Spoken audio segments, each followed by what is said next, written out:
Welcome back to my channel. 3 years ago, I posted a video about the unsolved cold case of 21-year-old Patrick Santos. The link to that video is in the description. Here's a quick recap. In the early hours of September 17, 2006, after returning home from a club, Patrick was ambushed in the backyard of his father's home in the Bellamy and Ellesmere area of Scarborough. His father discovered his lifeless body on the back patio. Patrick's hands and feet were bound with zip ties, and tape was wrapped around his entire head. A DNA profile of one suspect was created, but police were unable to identify the perpetrator. Until now. On July 30, 2026, Toronto police announced that they have arrested and charged 43-year-old Pierre O'Connor of Hamilton. After nearly 20 years, this arrest brings some measure of justice for Patrick's family and friends who never stopped caring about him. If you found this update important, please like and share this video. Thanks for watching, and I'll see you in the next one. Good morning, everyone. Thank you for being here. Today we're announcing a significant update in a homicide investigation that has remained active for nearly 2 decades. On September 17, 2006, 21-year-old Patrick Santos was found deceased in the Ellesmere and Bellamy Road area of Toronto. Patrick had been strangled to death. His murder was Toronto's 49th homicide that year. Although more than 19 years have passed since Patrick was killed, investigators never stopped pursuing leads.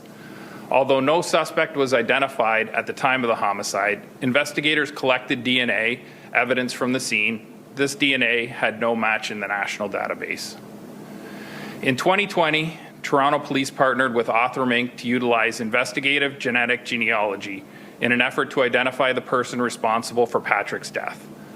While that process did not directly identify a suspect, it generated valuable investigative leads that helped move this case forward.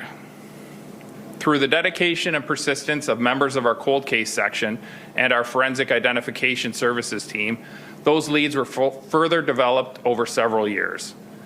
In 2025, investigators identified a person of interest. Subsequent DNA analysis confirmed a match to evidence recovered from the homicide scene in 2006. As a result of this work, yesterday afternoon, our officers arrested Pierre O'Connor, 43 years old, of Hamilton. He has been charged with first-degree murder. At this time, we are still trying to determine the events that led to this murder and the relationship between the accused and the victim. We know that the accused has been residing in Hamilton. We also believe more than one person may be involved in this murder. If anyone has information, we are asking them to reach out to police at 416-808-7400. This arrest would not have been possible without the work of our tremendous investigators, both past and present, our cold case section and our forensic identification unit. They have worked tirelessly on this case over the last 19 years. I would also like to thank our partners at the Hamilton Police Service, the Centre of Forensic Science, Mobile Support, and Author Inc. Before I conclude, I want to speak about Patrick. Patrick was a young man, he had a job, a future ahead of him, and plans.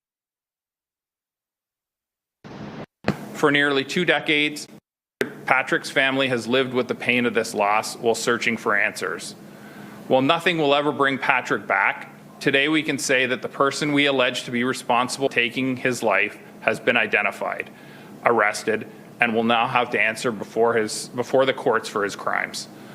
As this is still an ongoing investigation with evidence before the courts, I'm not able to provide much further information. However, I will do my best to answer your questions. Thank you. Maybe just a question about the DNA profiling work. How does it go from in 2020 to just have a DNA profile to 2025 to narrow it down to the person of interest? What happens in those years? So there's a lot of science involved there, but basically what we use for core purposes is called an STR, a short tandem repeat. That's how the DNA is sequenced it. For IgG, we sequence it in a different way. So we can follow familial leads. Unfortunately, in this case, that did not lead us to the suspect, but it gave us enough information that we were able to then identify a person of interest and follow up, subsequently resulting in the arrest. Does Does that happen because that person of interest, their DNA profile pops up on like a database? Or? Nope, not at all. It just gives us investigative leads. It's very lengthy to actually explain that process, but it comes back. It comes from our genealogists back to our investigators, and it's just really investigative excellence from our team. So it just takes that amount of time sometimes for these DNA profiles to narrow it down. A lot of these take a lot of time, especially with IgG. In this case, it was very difficult. We ran into endogamy, and it really slowed us down. So, endogamy is where families from small geographical areas, over hundreds of years, the families have children with each other, and the children have children. So your DNA profile, everybody looks like a match to each other. You kind of have to unwind that whole string in order to get that, and that can take years. We did the same with George Sutherland. That can take years and years to do. So we were on track on this, but luckily our investigators, going down different avenues, were able to identify this person before we had to do that.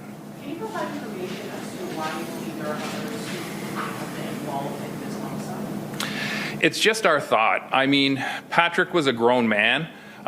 For him to come home and be physically overtaken by one person without being able to call for help, his family was asleep in the house at the time. If he had screamed out, somebody would have heard.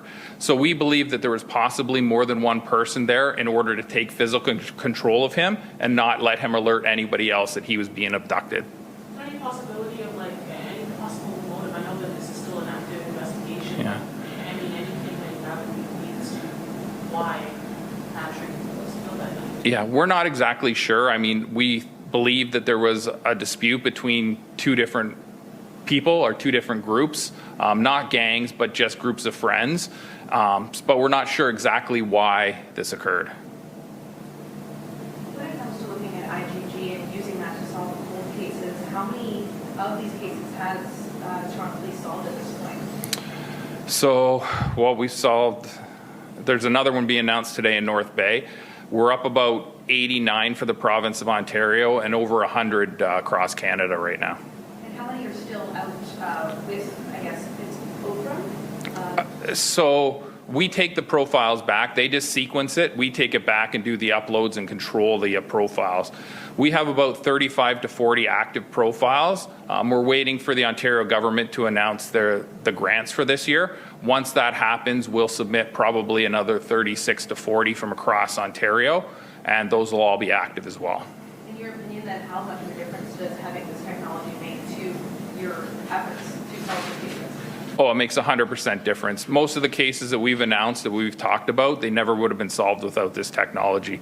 It's brought us to a place where cases that we had thought were completely unsolvable are now solvable. You were looking for a needle in a haystack. IgG removes the haystack, provides you with that needle, and then you're able to confirm it through DNA. You have a picture there of the accused from back, I believe, in 2003. You mentioned that there was no suspect that was identified. Was he at any point a person of interest in this case? No, he wasn't. This was just dogged work by our investigators to identify this person of interest. I suppose, or I would imagine throughout this process, you would have been in close contact with his family. Yes. To have this announcement now, can you share anything about what this means to them and how they're feeling right now? Yeah, I mean, I had been speaking to his mother for years, since probably 2019. We would speak fairly regularly, whether through email or on the phone. She is amazing. She was always very positive about us solving this case. We don't like to give families false hope, but when I called her yesterday and told her that we had solved it, she just couldn't believe it. She was unbelievably, I don't know if you'd use the word excited, but she was very happy that somebody is going to be held to account for the murder of her son. Was this gentleman known to police? He didn't have a criminal record. Any other questions? I have one. I have to ask it here. This is coming in from the office here. In the news release, it says that strangulation was the cause of death, but previously they thought that death was sort of a tragic accident, and the tape they put over his mouth extended over his nose, and he suffocated. He said that they believed the suspects were trying to scare him. Wondering if this is what you still think happened. Well, I mean, they abducted him, they zip tied his hands and his feet, and then they taped his entire head with duct tape. So I'm leaning towards the fact that, you know, they probably intended to kill him, and if they didn't, they should understand that taping someone's entire head would probably kill them when they can't breathe.